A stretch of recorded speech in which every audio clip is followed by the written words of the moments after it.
သတင်းကြီးနေတဲ့အဆိုတော်ရဲလေးဟာနောက်ဆုံးတော့ခရိုနီဘောစစ်မီလေးနဲ့တကယ်ပဲမင်္ဂလာဆောင်လိုက်ပါပြီမင်္ဂလေးပရိသတ်တွေရဲ့အသေးဆွဲတစ်ခေတ်တစ်ခါကလေးက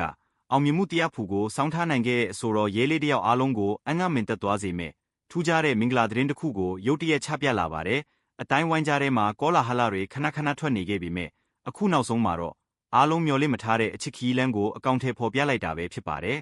ရဲလေးရဲ့ရင်ဘတ်ထဲကနှလုံးသားအိမ်ကိုပိုင်ဆိုးသွားခဲ့တဲ့သူတို့မိချောလေးဟာအခြားသူမဟုတ်ပဲမြမစီးပွားရေးလောကမှာငွေကြေးအင်အားတောင့်တင်းခိုင်မာလာပါတယ်ဆိုတဲ့ခရိုနီဘောစီကြီးရဲ့တမိချောလေးဖြစ်နေတာကြောင့်ပရိသတ်တွေအဖို့ပို့ပြီးတော့တောင်ပါဆက်ဟောင်းသားဖြစ်သွားခဲ့ရပါတယ်ဒီသတင်းဟာလူမှုကွန်ရက်စာမျက်နှာတွေပေါ်တက်လာခြင်းမှာပဲပရိသတ်တွေနဲ့ဆယ်လီနုပညာလောကတစ်ခုလုံးအုံကြွနဲ့အကြီးအကျယ်စိတ်ဝင်စားပြီးရေပန်းစားဆုံးခေါင်းစဉ်တစ်ခုဖြစ်လာခဲ့ပါတယ်ငွေကက်လန့်ကနောက်ွယ်က